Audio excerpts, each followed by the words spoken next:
Good morning, everyone. Welcome to Laurel Park. Naomi Tucker joined by Keith Fuse. We've got 8 races coming your way. Now, Keith, might as well have a look straight away at the track conditions. We Okay. are racing on a fast main track, but we won't be running on the turf today. Yeah, unfortunately, rain again hits the area, knocks us off the turf course.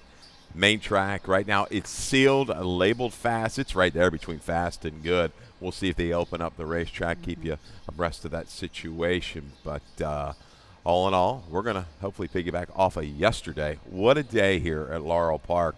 5.3 million was our handle, Naomi. That was just huge comparatively to last year. Off the charts, thanks to everybody who came out. Thanks to everybody who bet through First Bet. Any other kind of wagering tool you use. We appreciate the business. We hope to see it out here live soon. But a tremendous day here, and it was a great value day, a card.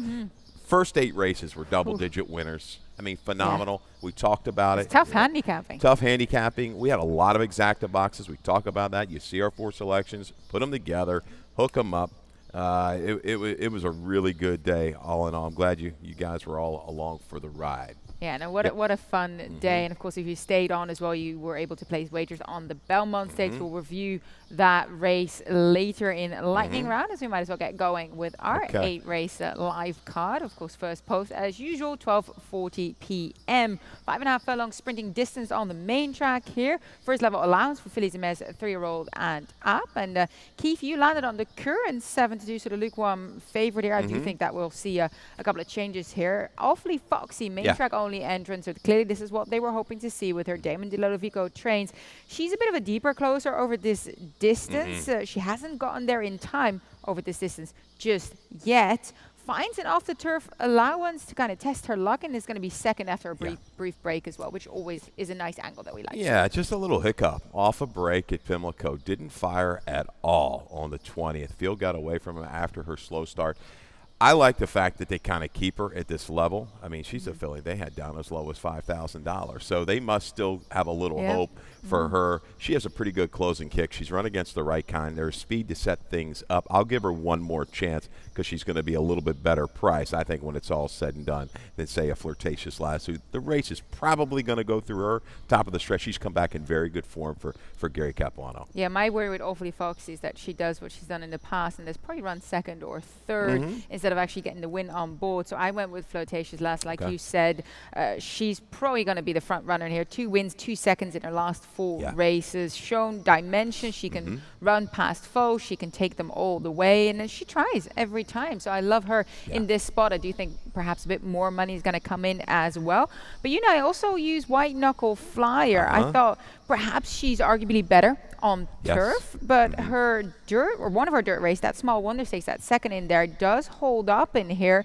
And she ended up kind of having to cover a little bit of ground that day. She went 7 wide. There were 2 next out winners behind her from that local stakes race in the Small Wonder. So that kind of franks her dirt form. Definitely. She's had time. She's grown up a little bit, matured. A good return try on the turf. I think she can make a run into this space because it's going to be honest, defy expectations. It's pretty quick. She's a little bit better to me, obviously on the turf course, a lot better. And Sensen is a horse that's going to challenge you up front. She's a stayer, but interesting. You got some horses that have speed, that have staying power. Maybe Awfully Foxy can get over the top late. Yeah, well, we'll hope she gets there in time. I know I feel like a broken record here, but that is the prerogative sometimes of these deep closes. You have to time it to perfection. Race number 2 starts that early pick 4 sequence. What are we doing today, Keith? Yeah, we got an El Cheapo ticket for you today. What is it, $9.50? Or it's not much, $13.50. There you go. Maybe we go play the midday number. Do you have a typo there? Well, 3, 4, 6. That I will be playing that in the 3-digit number today, midday, if you can still get it. Yeah, you still got time in the evening. I don't know how I came up with that, but I did. 346. 346. We're going to go ahead and single in race 4. And this is maybe a touch of a reach for Jerry Robb off the break. The stats aren't really in the favor, but I'm thinking Green Eyes with the protect move can get to the front and keep going. Let's hope. And then we wrap it up in the 5th. Again, 3 horses deep. She is Whiskey. La Casadora should be very tough back today for Brittany Russell. And a Noble Bed. Hopefully won't have any hiccups with that hood. We'll talk about that situation later. But there's your ticket, $13.50. We've been around them. We've been knocking on the door. Trust me, we're going to get 1 or 2 here in a row. We get a little bit streaky with these, so you got to stay with us. But thing is, we've been around a lot, so I like that. And if you're boxing your plays, which you should be with the value here, you're doing okay. I think you should be boxing the 3, the 4, and the 6, There right? you Is that go. what Maybe we're that's doing today? Yes. At least in the earlier section, right? Race number 2, and then the first 4 races in that big 4 section. Look, race number 2 is a juvenile event, 5 furlongs the distance here, maiden claiming 25 to 20,000, but there are plenty in here that are waiving that maiden claiming price because they're eligible to do so based on their breeding. Let's start with the video spotlight that we have, though, on the number 4, My Mamba, for trainer Chucky Lawrence. There broke into the gate on his inside, swerved right afterwards. You saw here he's the gray because of it, and hard ridden to get into contention that day by Barbosa. I like the way he closed that race off. I mean, I know he ends up being second to last, but just a lot of things didn't go his way, really on the back foot, but keeps trying. Yeah, horses went by him to the inside, and he picked it back up and just kept giving effort. You know, it's a new scene. You had to ship. You know, you're on a surface you're not familiar with. All of those things. But you know what? All in all, he handled it pretty well. And this barn's had some horses that have run well early. Why not use My Mamba? You can't complain about the rider, Geron Barbosa, doing quite well. I think this is a user. There's nobody that kind of leaps off the page in this race. I know Country Charlie's going to take play out of a key race. We saw Put the Pass Behind come back and run like a 71, a really good second in the Tremont up at Belmont. Another Pompous Prince came back to whistle.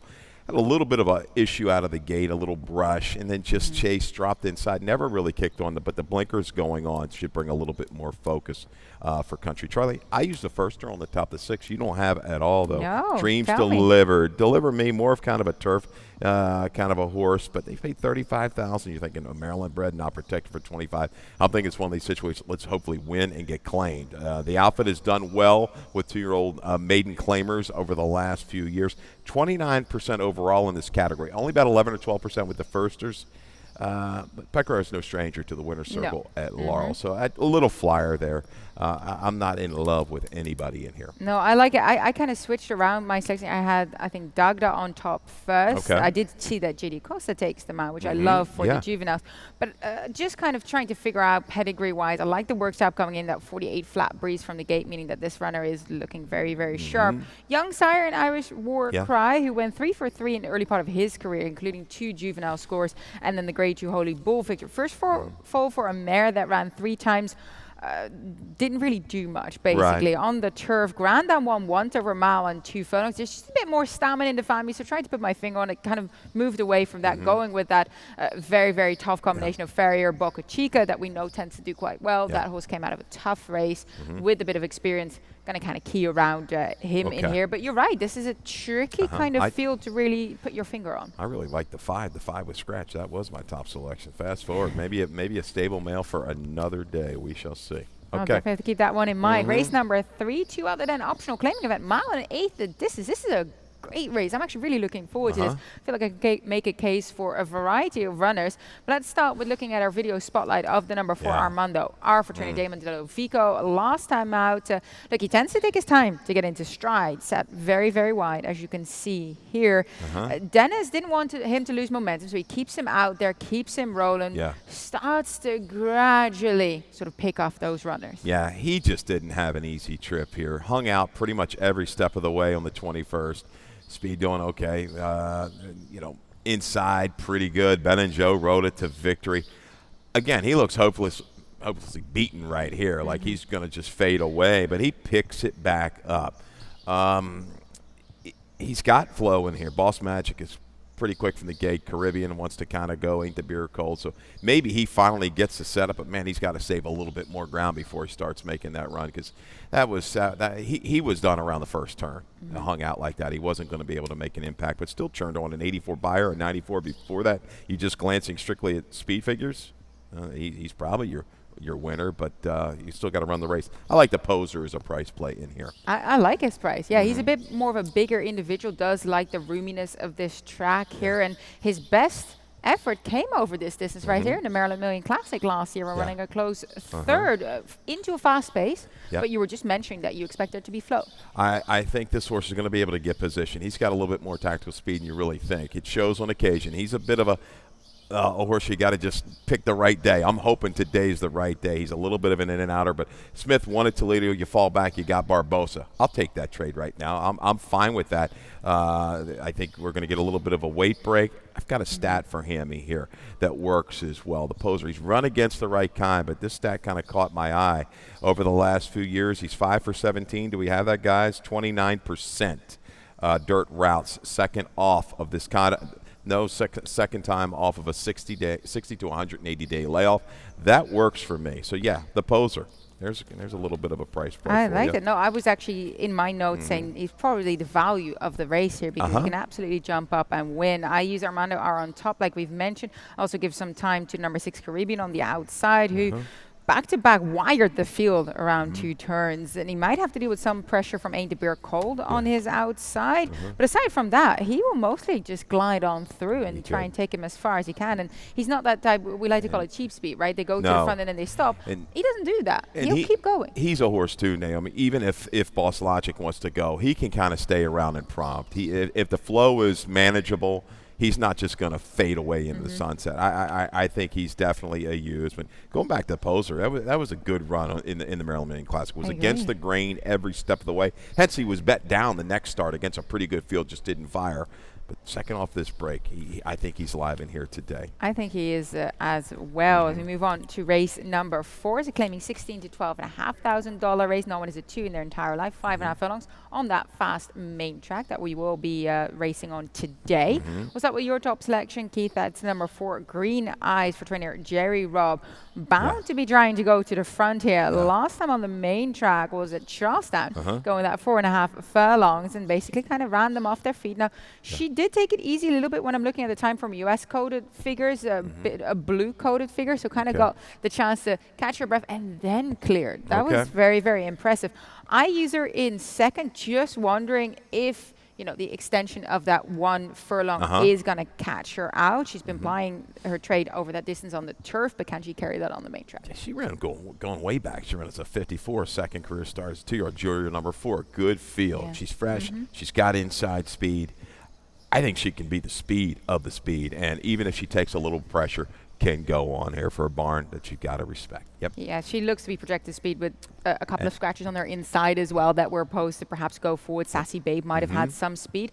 Won't be the case now. I do use the number 8 towards the outside. Mixed best bet yet for this season. Cooney won't be too far off the run. Is second after a long winter spell. She held her own, close to the pace last time out. She'll be able to perhaps make a move into it at the top of the lane, or sort of that mid kind of turn move that we like to see. Agreed. She was in a really uncomfortable spot, but kept on going last time. Mendez that day, I think it was that they had a couple good rides, and I think he won a race or 2 over there. So mixed best bet yet. Second off a little bit break. I think definitely can just drop in behind the speed and make a move into it. Yeah, and then we both use the number 5 underneath as well. Market of Stocks for Ricardo D'Angelo.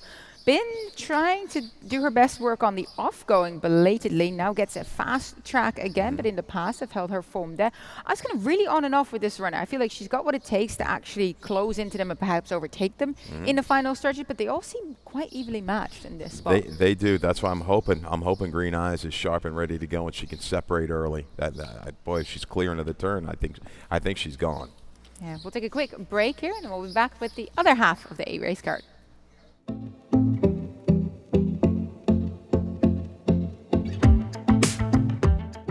My favorite thing to do is just speak to them as I go down the line. I just come in and chit-chat with them. Hello, good morning, and grab their chins as I go, and they'll be begging for some candy or whatever the case may be. And I name each one as I go down the line, and then somebody might be dancing around in a circle. But I've always loved horses ever since I was a child.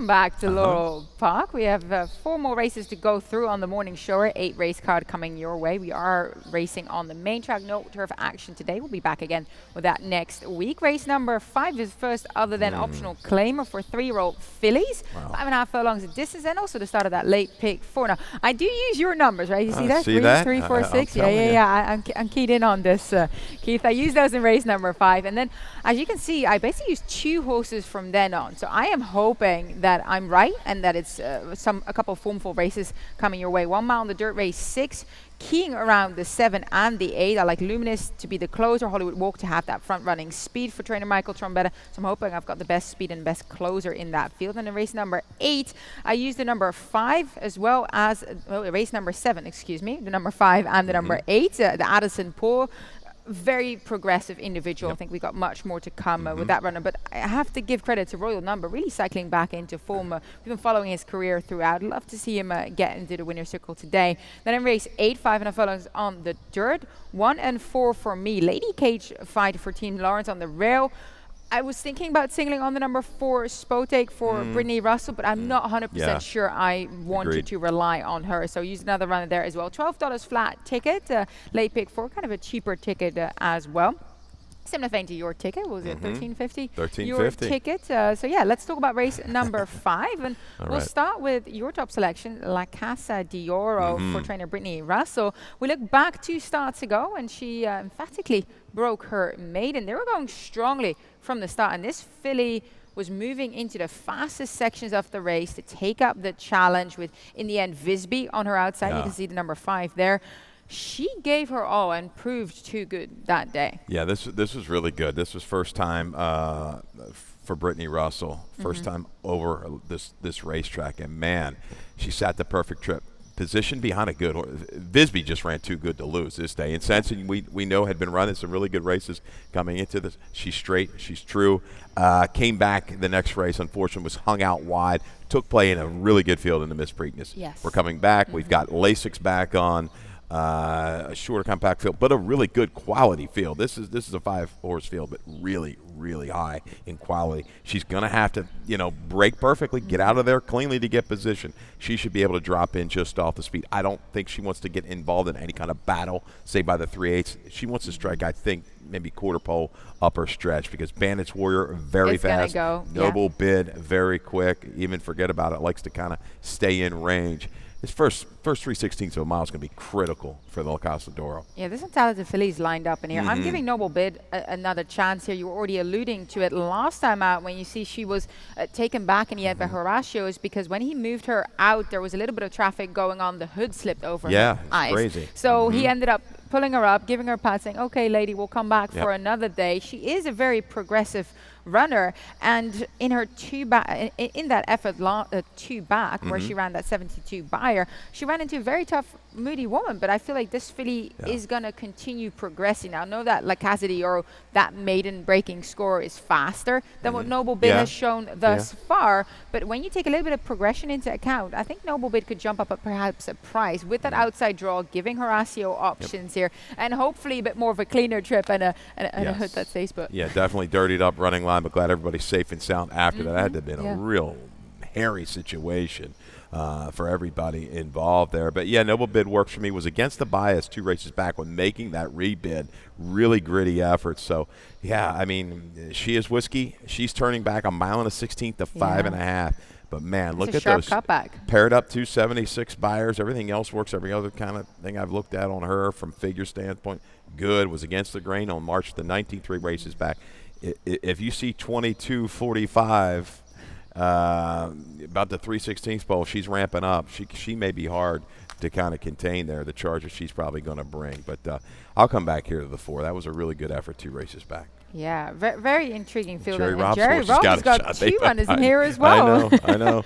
Wouldn't be any surprise. I'll be honest. Bandits were very fast. Has to get out there from the inside and forget about it. He's kind of worked into a really good tactical kind of a runner for the Rob Barn. Yeah, Bandits were, of course, a half-sibling to multiple stakes winner and kind of darling of the Jerry Robb barn, now retired Anna's Bandit. Very, very fast from that inside, gets back on the main track as well. So this is a field that I look forward to, because I'm trying to get in here with a price with Noble Bid, who had an excuse lost them out, to just find some value, because they're all talented, and we'll find out who ends up being the best on the day. Race number 6 is a maiden claiming race, 40 to 32,000, 1 turn, 1 mile on the dirt here. And Keith, you landed on the number 3 in this one. Oh, actually, no, the number 3 is a scratch. Right. You landed on number 8. I had your old picks in front of me here. I did just see that. You went with Hollywood Walk. I have her in second. Her sole dirt start figure would be good enough to win here, but she does have to stretch that speed on the main track, which is vastly different from trying to stretch it out on the turf. But it's a good sign, I thought, that she held on for second behind an out-and-out turf runner in Pounding Music, and she's by Animal Kingdom, so she should take to running along on the dirt. I would think so. Maybe Sullivan Street will kind of go from the inside. I don't know if anybody else is as quick as her early. Now, the blinkers go on. I've got a couple horses today that I use. They're negative stats. I'll give it to you here. Tromby's only 4% with this move. With the maidens on the dirt, first blinks. 3 for 74 over the last 3 years. Well, maybe he'll bump up the percentage a little bit today. Certainly bred to go long. I think she's going to get a relaxed flow up top and can stretch it out. Yeah, I use Luminous on top in for trainer Brittany Russell. She hasn't had an easy racing campaign so far. Keeps running into trouble. When you look back at her last race on the main track, that was at Pimlico, there was a runaway winner that day, Irrepressible. There was a bit of a wall of horses in front of Luminous coming into that final turn. Once she gets out into the clear, she starts grinding it out to gain second. I love that Fergal Lynch takes the ride here. Fergal Lynch and Brittany Russell are a very, very strong team together. If you can get some value, I would take it on that combo. Agreed. She just doesn't have any real speed. Been a beaten favorite in debut. She's going to have to step up just a little bit more, but certainly capable with the barn. Golden Effect, Sneaky, going to probably be the higher priced Trombetta runner. We're going to go first Lasix on the main track. That horse has got a chance. Was hung out a terrible pose, out wide last time every step of the way. Transition back to the main track with the Lasix. Could be dangerous for this one. Race number 7 is an allowance for 3-year-olds and up. Maryland bred, Maryland sired, 1 turn, 1 mile the distance. And we might as well key in on the Addison pool right now, the number 8. We look back at his last race.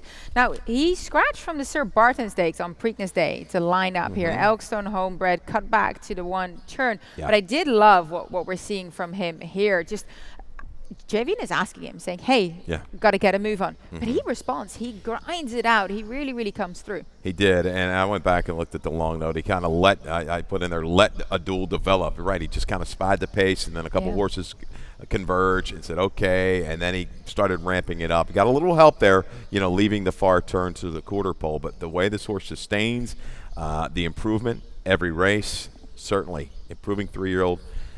A user, no doubt in here, was wide every step of the way. You kind of, I think this field's a little bit stronger than that. I know Uncle Irish, came back to run a big race yesterday. He's come back and run 2 big races. But he's got to keep going just a little bit more, but certainly capable. Lightly raced, I think he can move up. Yeah, I have a real number on top. I see you do as well. He's very much rolling in the right direction at present. And if he's close to the action, he might be the one to get in front late. This is a horse that I've seen ply his straight multiple times. Third in the Federico Tessio as a 3-year-old, 4-year-old, kind of finally cycling back up. I guess in a way he's shown us his level, perhaps shown his hand a little bit. But if he runs an 85 in here and is timed to perfect, and if John Avello puts him in the right kind of spot at the right time, I definitely think he can win. No doubt. He's sustaining better on the dirt. I've been, a little against him, but I mean, one of his better races, I thought we might have some moisture, was with moisture in it, and he ran good 3 races back. He was down inside a long way. You didn't want to be there. We talked about the 10th of April. Inside was not good. Kept going. Maximus Medeiros ran really, really big. Came back to win the Open A other than. Now we're in with state breds. He should be right there. I was a little surprised at the spot last time, to be honest with you. I know he took play. He didn't run terrible. But, man, as well as he's been running on the dirt, I would have just kept – that's me – would have kept him on the dirt. But I'm not a trainer. Well, look, Michael Trombetta has kind of switched horses to the turf before with success. Think of Joe, of course. Yeah. So, Yeah, you know, you have to give it a try. No If doubt. possible, if they take to it, I do think he's a better runner on the main track as well. Looking forward to seeing him again. But how about the number 10? I want to quickly give some Welling. credit to Welling, because this is a runner who he does tend to need a little bit of a race when coming off a break. We haven't seen him in 295 days, but he's a strong two-turn type of horse that on his best day could possibly be the upset in here. I'm just a bit afraid that because he's such a big boy, he might just need that race to get some fitness. He might. I mean, obviously you're going to keep him in. He finished out his 2021 really strong. The Granite was back in August, but yeah. I don't know if he's going to be able to come back and run an 87. He's going to have to, you know, maybe an 80. Is that going to be quite good enough? Might need a little bit more, but certainly the way he finished up was strong. I think the mile distance works perfectly for him. I think he can kind of drop in. He might have. I think he's got a little bit more tactical speed than the Addison's Poor. So Vinny kind of goes out, roll numbers a little faster. He should get position. Can he bring that punch from the quarter pole home? But I think he's probably off to set off today, you know, a good campaign here for 2022. Yeah, no, I was mentioning, you know, big two-turn type horse, but I don't mind that one turn to the second wire because of the distance, because of the grinder, kind of rolling, evenly paced type he is. I like Carol Cedeno back on board as well. She's won on him last time that she was aboard, I do believe, so she knows how to get him going. Race number 8 is our nightcap, maiden 16 to 12,500, 12,500 beyond the main track. Interesting race. We both landed on the Brittany Russell MTO only, but this was a filly that was campaigned on the turf and on her debut. Yeah, didn't really seem to take to that. Maybe spun her wheels ever so slightly. Really couldn't go with them that day. Now on the main track, they wanted her on the main track. Breeding suggests that could work. Sure. I think we're both taking a little bit of a chance here. Well, I mean, in for 16, she should win. She was a $150,000 purchase. Surprising. I was surprised to see her on the turf first time out looking at her breeding. She's bred more, obviously, for dirt. Half to a grade 3 winner. The percentages, 29, almost 30% with this kind of move. Maiden special weight to maiden claimer. She's probably going to find a new home. Some questionable speed in here. She should roll by. Doesn't mean she will. She's going to be at a very short price. I kind of like your horse, Lady Cage Fighter, as a little bit of an upset shot, because I don't think you can throw all your eggs in one basket on this horse. No, I was a bit not even giving her a afraid to do chance, so. just right in for 16. That's surprising. Yeah, no, I use Lady Cage Fighter as my exacta play underneath, hoping that the switch to the main track is going to help her out. But you look at her work tab, she's still working just fine over the dirt. So LASIK goes on, weights get taken off by Jerome Barbeau. Just a combo that we know can really freshen up a 4-year-old filly in here. As might as well get going with lightning round, because plenty to discuss there. All right, let's go.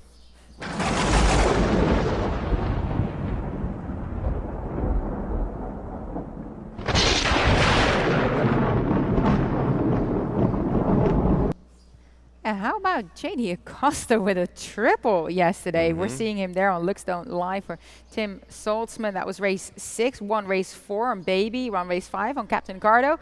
And then I also just saw that he then went up to Charlestown to ride Charlestown and then recorded another win in race 2 there. I mean, he doesn't stop, does he? Busy day. No, he's all over the place, J.D. This is a great ride here, too. Worked through some traffic, found the seam, dove to the inside, and a big charge for Looks Don't Lie to get up over a 40-1 shot. Boy, just misses there for the bomb, but a big exacta. We talked about the prices galore.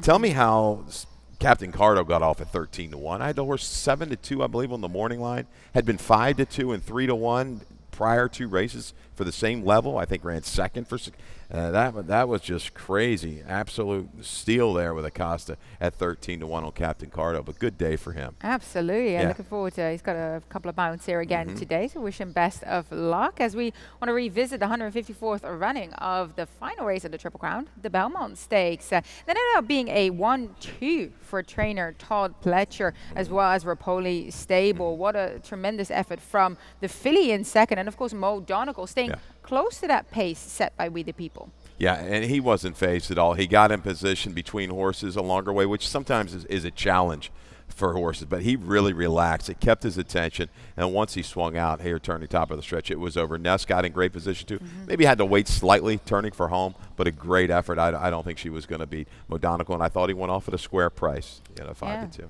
And a 1-2 for the the Ortiz Ortiz brothers. brothers. Irad Ortiz on Modonical, Jose Ortiz on the filly Ness. As we'll get going with some of the best bets for today. Okay. Now, who have you got for us that you want to give out here? Green Eyes to me looks like all or nothing for the Rob Barn coming back off the break. Looks like the speed of the speed. Might be able to handle a little pressure.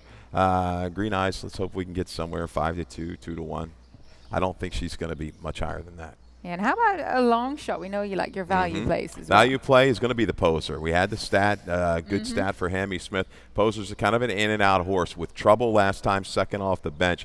The transition to Barbosa, I'm fine with that. They wanted Toledo, okay, great, but Barbosa, it's nothing to sneeze at. I think this horse gets positioned, saves ground a long way because Barbosa will do that. Yep. I think he can move up into the speed and make his presence. It may not win. He will be in my exact, is probably my exacta key in that race. Yeah, I use Noble Bid in race number 5 and number 6 as my price play today. I already mentioned during a last race that trouble, the hood came over her eyes. She's progressive. I think she's going to do better today, and I love that outside draw for her, giving her that flexibility. Now, we were keying this up the other day as well, but bet the Rainbow Pick 6 at Gulfstream Park today. Mandatory payout, estimated jackpot of over 3.5 million.